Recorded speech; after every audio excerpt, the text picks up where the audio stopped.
Formalism is often associated with the ways filmmakers depict the mise-en-scène of their film to serve thematic and narrative purposes within their stories. Examples could be the way the characters are dressed, the way the set is designed, use of colors in the shot, and how the fictional location that these characters live in are meticulously built to establish themes and support the story's narrative.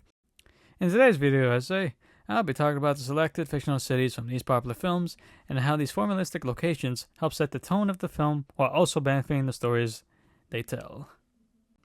Batman. The first city to start this analysis would be Tim Burton's depiction of Gotham City from DC in the 1989 Batman film and its sequel, Batman Returns. In the years prior to the 89 film, Gotham's depiction had been closely identical to real-life American cities, like New York and Los Angeles. Gotham did not serve any deeper narrative purpose for the stories told, as it didn't really have to.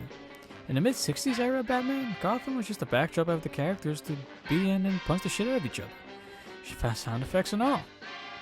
Due to the lightheartedness of these stories with the bright colors and slapstick humor, it would not make sense for Gotham, though filled with criminals, like the Joker, the Penguin, the Riddler, to look like a gloomy and depressing shithole that it is in the comics. Or Chicago, if you want to be specific. In the Tim Burton film, however, he wanted to depict Gotham in a way that reflects the darker and serious tone of the story told. During the first 5 minutes, the presence of Gotham can be overwhelming and almost out of this world, but just believable enough for not to completely ruin the immersion. The gigantic skyscrapers, the crowded streets filled with cars and pedestrians, the fog coming from the buildings, and the dirty alleyways filled with addicts and muggers. The city feels like a dark underworld of crime and sin, which helps reinforce Batman's purpose in Gotham. Larry Dudenfaux's article titled Masks of Infamy, the About Faces in Christopher Nolan's The Dark Knight, quotes this observation of Gotham's appearance and the story it tells.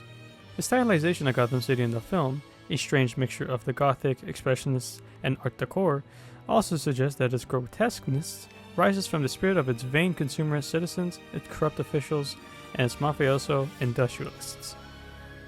This depiction of Gotham serves both a narrative purpose and it contextualizes Batman's motivation to metaphorically clean his city of filth, while also establishing Gotham as its own character. Gotham's importance can be compared to this. If there is no Batman, there will be no Robin.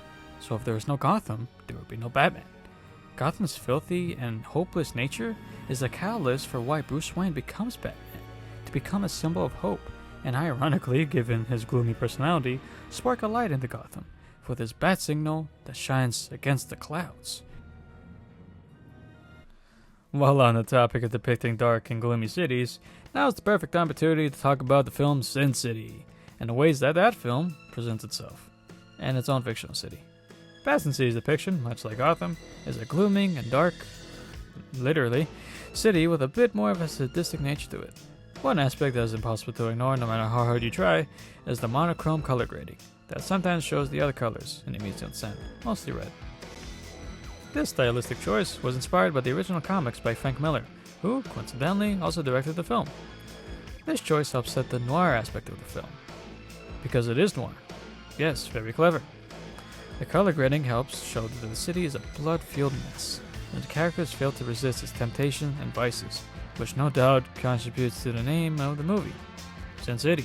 Yes, again, very clever. An article on the relevance of color to convey meaning, titled Learning and Applying Color Styles from Feature Films, says the following.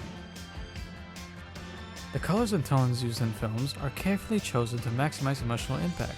For example, filmmakers use warm colors to convey positive emotions, while high contrast dark tones emphasizes the bleakness of the film noir plot lines.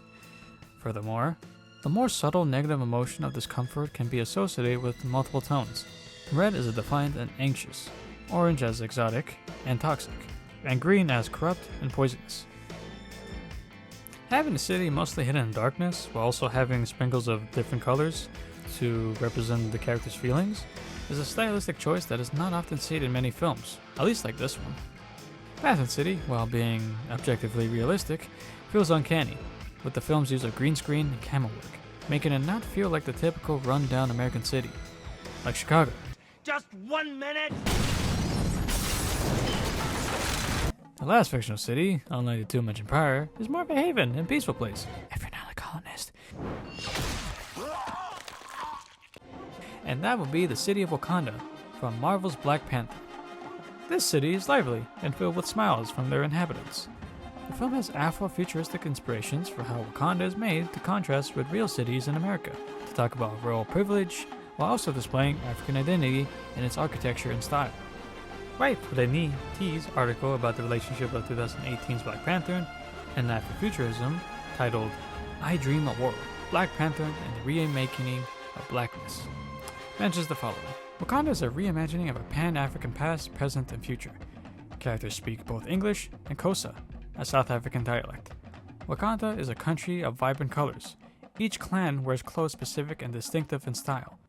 Beading, cowrie shells, prints, resins, and claymel, the traditional and modern. The ways Wakanda shows its obvious status of wealth and technological advancements, such as the invisible force field over the city, and the arsenal of high-tech weapons that contrast with the low-income neighborhoods in American cities. The antagonist Killmonger comes from America, in a low-income neighborhood that he fought to get out of and to survive living on his own. This contrasts with T'Challa's privileged upbringing living in a wealthy city of Wakanda. Having these two conflicting childhoods and vastly different locations of where these two were raised offers a discussion for audiences to debate whether Killmonger's motivation to take over Wakanda after being rejected his blood right was justified. For me personally, I think he was justified. After all, he grew up in the worst goddamn place ever in America. Worst in Chicago, worst in Detroit. He grew up in California. The formalistic creation of these cities are an aspect of a film that I believe are not given much thought in regards for how they support the film's narrative.